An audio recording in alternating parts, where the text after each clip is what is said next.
kita memasuki bulan Dzulhijjah. Bulan Dzulhijjah bulan istimewa, di antara salah satu bulan haram, bulan yang dimuliakan oleh Allah. Dan khususnya di 10 awal Dzulhijjah itu ada keutamaan-keutamaan yang dikhabarkan oleh baginda Nabi sallallahu alaihi wasallam. Dalam satu hadis Imam Ahmad meriwayatkan, "Ma min ayyamin a'dhamu indallahi wa la ahabbu ilaihi al-'amalu fihinna min hadhil ayyamil 'ashri. Fa'akthiru fihinna at-tahlila wat-tasbiha wat-tahmida wat-takbira." Baginda Nabi menyebutkan tidak ada hari-hari yang lebih agung dan lebih dicintai oleh Allah melebihi daripada 10 awal Dzulhijjah. Tidak ada yang lebih bagus, lebih dicintai oleh Allah untuk al-amal fihinna, untuk beramal baik, melebihi daripada 10 awal Dzulhijjah. Maka Nabi memerintahkan, mengajarkan, fa'akthiru fihinna, perbanyaklah oleh kalian semua di 10 awal Dzulhijjah ini untuk membaca tahlil, Allahu Akbar, la ilaha illallah, kemudian baca tahmid, tasbih, baca alhamdulillah, baca subhanallah, baca takbir. Dari hadis ini para ulama menjelaskan tentang keutamaannya 10 awal Dzulhijjah. Kalau kita pernah mendengar begitu pentingnya dan agungnya malam 10 akhir bulan Ramadan, maka ketahuilah tidak ada yang bisa mengalahkan hari-hari 10 awal Dzulhijjah. Jadi 10 akhir bulan Ramadan orang berbondong-bondong, Nabi memberikan contoh agar menghidupkan malam-malam 10 akhir Ramadan. Dan betul itu keutamaan malam 10 akhir Ramadan. Akan tapi dari riwayat ini para ulama, sebagian ulama menjelaskan bahwa jika bicara tentang malam-malam istimewa adalah 10 akhir Ramadan adalah malam istimewa. Tapi kalau bicara tentang hari, maka ketahuilah 10 awal Dzulhijjah adalah hari-hari istimewa. Mungkin bisa kita katakan sebanding kehebatannya. Maka dari itu bagi Anda yang sudah biasa menghidupkan 10 akhir Ramadan dengan i'tikaf, maka jangan ragu meningkatkan kualitas kebaikan di 10 awal Dzulhijjah. Dan banyak riwayat, termasuk Imam Bukhari meriwayatkan juga tentang ma min ayyamin, tidak ada hari-hari al-amalu soleh fihinna, tidak ada hari-hari untuk melakukan amal soleh, ahabbu ilallahi, lebih dicintai oleh Allah, min hadil ayyamil ashri, melebihi dari 10 awal Dzulhijjah ini.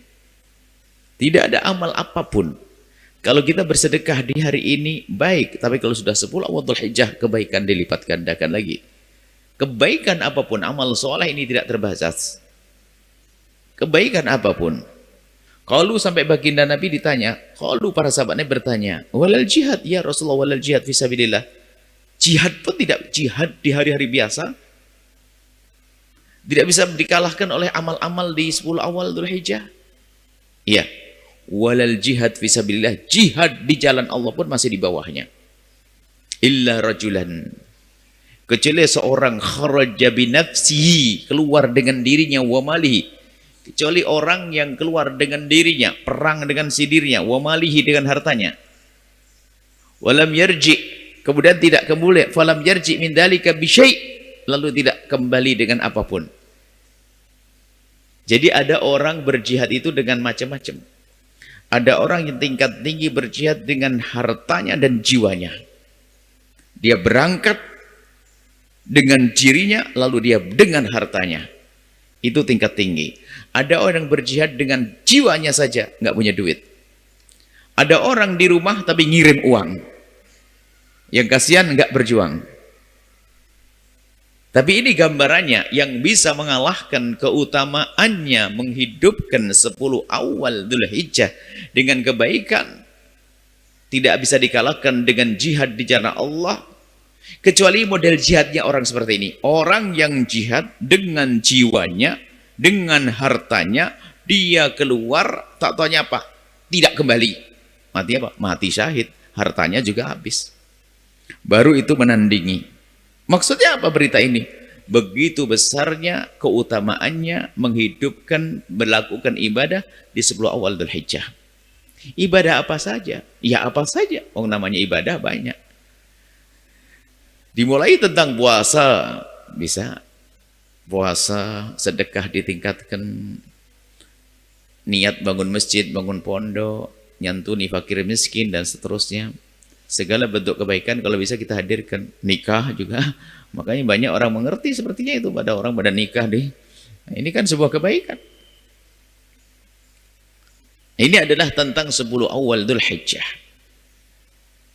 Maka segala kebaikan hendaknya kita bisa hadirkan di malam, di hari-hari 10 awal Dzulhijjah. Kemudian ada keutamaan lain di Dzulhijjah ini, ada ibadah-ibadah yang tidak ada di bulan-bulan yang lainnya.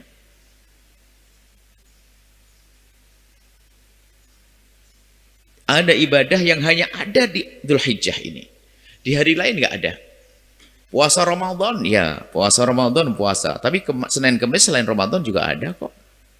Apalagi sholat ada. Sholat di mana saja ada waktu. Tapi ada ibadah yang hanya adanya di bulan Dzulhijjah. Yaitu pertama ibadah haji, yang kedua adalah ibadah korban.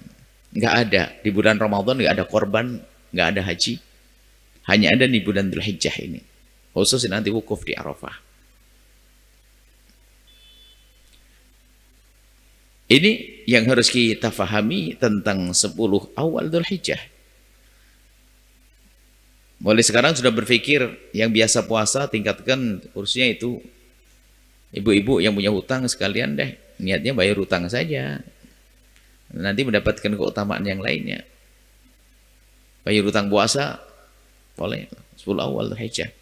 Cuma bagi yang bisa melakukan puasa di 10 awal Dzulhijjah, jangan sampai lupa di antara hari ke-1, ke-2, ke-3, ke-4, ke-5, 6, ke-9, yang paling penting adalah hari yang ke-9, hari Arafah, yang Allah ampuni dosa yang lalu.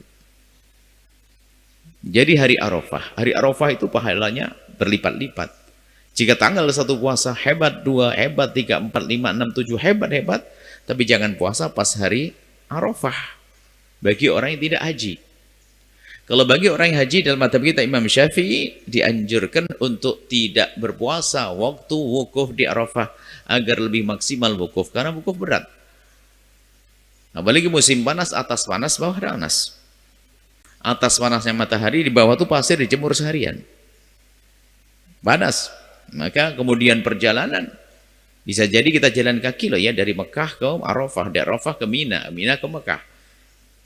Atau sebagian pakai mobil, itu pun juga tidak langsung mobil, tidak langsung dari tempat kita berdiri langsung naik mobil, enggak, kadang berjalan dulu, capek. Maka agar maksimal hajinya tidak disunnahkan puasa Arafah bagi orang yang melaksanakan ibadah haji. Ini adalah keutamaan. Kemudian di hari Arafah nanti ada tentang berita a'udhumul ayyam, paling agungnya hari adalah Yaumun Nahr, hari nyembelih korban. Ada riwayat lain tentang Arafah. Jadi Allah memerdekakan hamba-hambanya dari api neraka adalah tidak pernah Allah tidak memerdekakan hambanya dari api neraka, tidak memerdekakan lebih banyak daripada di saat Allah memerdekakan hamba-hambanya di hari Arafah. Jadi hari Arafah itu adalah hari Allah mengampuni hamba-hambanya. Sehingga bagi orang yang bisa wukuf di Arafah sana, banyak dianjurkan untuk mengadu kepada Allah dan mohon ampun. Dalam riwayat lalu diampuni. Dalam riwayat itu Allah, nah misalnya Sayyidina Umar, Sayyidina Nabi bercerita pada Sayyidina Umar bahwasanya telah diampuni semua yang ada di tempat ini. Makanya rindulah untuk bisa wukuf di Arafah. Amin. Ya sudah wukuf, ulang kembali wukuf nanti. Yang belum wukuf, segala wukuf nanti. Insya Allah bisa kita wukuf di Arafah. Kemudian wukuf di Arafah, mohon ampun kepada Allah. Ada riwayat disebutkan bahwa saat itu Sayyidina Umar bertanya, ya Rasulullah, apakah ini Allah mengampuni dosanya untuk kami ini yang lagi wukuf waktu itu bersama Nabi? Ini pertanyaan cerdas. Apakah kita tok yang diampuni? Kan diampuni semuanya. Nah, Nabi mengatakan liman ja'a ba'dakum. Termasuk nanti yang datang setelahmu ila yaumil qiyamah, sampai hari kiamat. Jadi wukuf di Arafah itu mengundang pengampunan Allah. Bukan orang yang bersama Nabi saja, akan tapi saat ini, hari ini, sampai hari kiamat. Kemudian di antara yang hadir ada yang punya kerinduan. Yang di rumah gimana? Kan begitu? Kok enak ini? Yang di rumah bagaimana? Kan aku punya saudara nggak bisa haji. Ponakanku nggak bisa haji. Jadi ini adalah tanda cinta. Dia mendapatkan pengampunan tapi saudaraku di rumah. Maka Nabi mengkhabarkan puasa Arafah akan menjadikan sebab diampuni dosanya. Maka berpuasalah. Jangan sampai Arafah nanti tidak berpuasa. Kemudian kabar hari Arafah itu adalah hari Allah memberikan pengampunan dan memberikan kebaikan adalah untuk orang yang wukuf saja di Arafah atau yang lainnya. Yang jelas yang wukuf di Arafah. Akan tapi ulama menjelaskan tidak hanya orang yang wukuf di Arafah, akan tapi orang yang saat itu juga punya kerinduan kepada Allah Subhanahu wa taala. Cuman spesies yang Arafah ya jelas disepakati, nggak ada perbedaan dalam ini.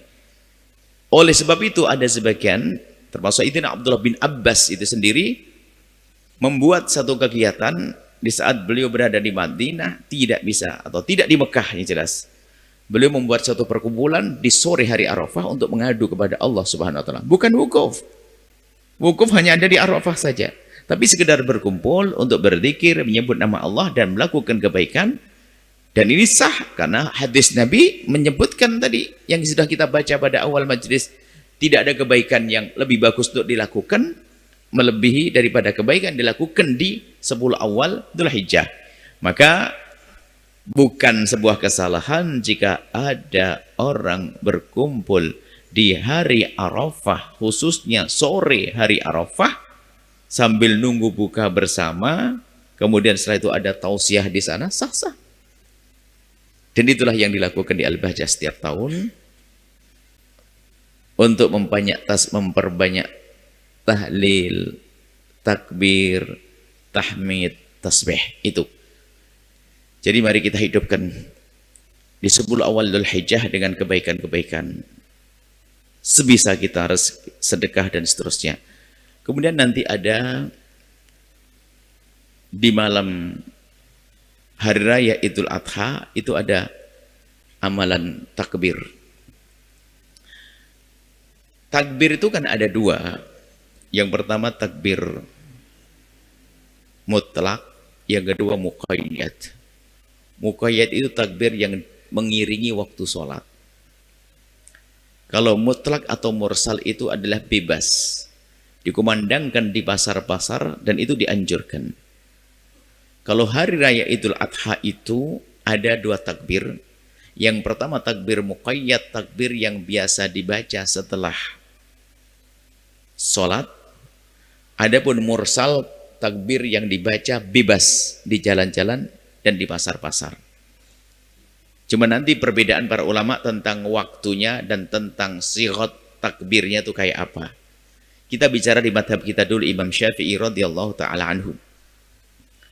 Di dalam madhab kita Imam Syafi'i, adapun takbir muqayyad, takbir yang dilakukan setelah sholat itu, di dalam madhab kita ada dua pendapat, tapi pendapatnya nggak terlalu jauh. Yang pertama mengatakan waktu masuk subuh tiba. Yang kedua adalah setelah sholat subuh, mirip-mirip. Karena takbirnya apapun bentuknya tetap habis sholat kan. Jadi ada yang mengatakan adalah waktu subuh tiba itulah waktunya takbir muqayyad. Takbir yang terikat dengan waktu sholat. Ada sebagian lagi mengatakan setelah sholat subuh. Ya dalam hal ini tidak ada perbedaan. Karena takbirnya setelah sholat, kalaupun waktu subuh tiba belum sholat kan tidak takbir. Seolah-olah begitu. Dan bisa saja itu jadikan alasan mengatakan tidak terlalu banyak perbedaannya. Tapi sesungguhnya ada perbedaannya. Nanti ternyata sunnah takbirnya itu bukan saja sholat fardu. Sholat sunnah pun disunnahkan bertakbir. Berarti qobliyah subuh masuk di sini. Sudahlah, nggak usah ribut. Yang penting takbir. Yang nggak repot nggak takbiran. Jadi Anda boleh habis subuh tiba, Anda langsung setelah sholat qobliyah subuh takbiran sah. Atau kalau tidak, Anda langsung sholat qobliyah subuh setelah subuh tiba. Kemudian Anda melakukan sholat subuh, habis subuh, namanya takbir muqayyad. Takbir muqayyad. Takbir yang terikat dengan waktu. Ini pertama. Adapun mursalnya, mursal itu yang tidak terikat dengan waktu. Dan itu dianjurkan diangkat syiar takbir di masjid-masjid. Kemudian di pasar-pasar, di jalan-jalan. Kapan waktunya tiba? Waktunya tiba ini disamakan dengan Hari Raya Idul Fitri. Kalau Hari Raya Idul Fitri, para ulama, kebanyakan ulama dalam mazhab Imam Syafi'i mengatakan bahwa di Hari Raya Idul Fitri berbeda dengan Hari Raya Idul Adha.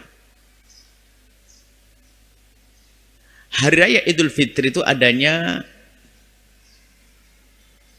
mursal, takbir yang tidak terikat dengan waktu sholat. Hari Raya Idul Fitri adanya takbir mursal yang tidak terikat waktu sholat, dimulai dari di saat terbitnya, terbenamnya matahari waktu hari raya, baru Anda mengundangkan takbir Allahu Akbar, Allahu Akbar, Allahu Akbar. Menurut kebanyakan ulama dalam mazhab Imam Syafi'i bahwa hari raya Idul Fitri tidak ada takbir setelah sholat. Cuma Imam Nawawi mengatakan ada. Kenapa? Kalau kita katakan ada, kan mursal itu kan bebas. Setelah sholat dan tidak setelah sholat kan tidak ada masalah. Maka dari itu, di pesantren kita ada beda. Kalau takbir hari raya Idul Adha itu dengan hari Idul Fitri beda. Kalau takbir hari raya Idul Fitri itu setelah zikir. Kalau hari raya Idul Adha kita hadirkan langsung setelah sholat. Sebab yang adanya muqayyad, yang takbir setelah sholat itu adanya di Idul Adha. Sehingga kalau hari raya Idul Adha kita bertakbirnya setelah Assalamualaikum langsung takbir. Baru setelah takbir muqayyad, baru setelah itu berzikir. Setelah itu berdoa. Setelah berdoa kan takbir mursal setelah itu. Baik, jadi kurang gini. Sudah sederhana, tidak usah. Yang penting amalannya dulu. Nah, lalu apa yang harus kita lakukan nanti di hari raya Idul Adha? Banyak takbir, banyak tahlil. Khususnya ingat waktunya jelas. Menurut mazhab kita Imam Syafi'i, takbir mursalnya, takbir yang dikumandangkan di jalan-jalan di tempat yang bebas tidak terikat dengan waktu adalah disamakan dengan hari raya Idul Fitri, yaitu terbitnya malam hari raya. Datangnya malam hari raya itu mulai kita mengumandangkan takbir di jalan-jalan. Sehingga nanti kita juga akan melakukan konvoi, disunahkan di pasar-pasar dan sebagainya. Akan tapi kita beritahu madhab lain supaya Anda itu punya wawasan bahwa menurut madhab lain seperti madhab Hambali, Ibnu Qudamah menjelaskan takbirnya yang tidak terikat dengan waktu itu bebas. Mulai dari mulai dari awal hari bulan Dzulhijjah sudah dianjurkan. Berarti mulai dari awal Dzulhijjah sudah takbir. Anda sambil rengeng-rengeng lah sambil jualan di pasar sambil takbiran. Allahu Akbar, Allahu Akbar. Nah, makanya tidak usah kaget di sebuah kampung lo kok takbirnya kok dari awal Dzulhijjah. Seperti kunut. Kalau kunut dalam hari raya puasa Ramadan kan kunut menurut kita mazhab Syafi'i adalah kan setelah separuh Ramadan. Mazhab Hambali dari awal Ramadan. Anda tidak usah kaget. Ini perbedaan. Kemudian sighah takbir, takbirnya berbeda-beda. Sebagian hanya 2 kali, Allahu Akbar, Allahu Akbar. La ilaha illallah Akbar, Allahu Akbar. Allah Akbar 2 kali ada.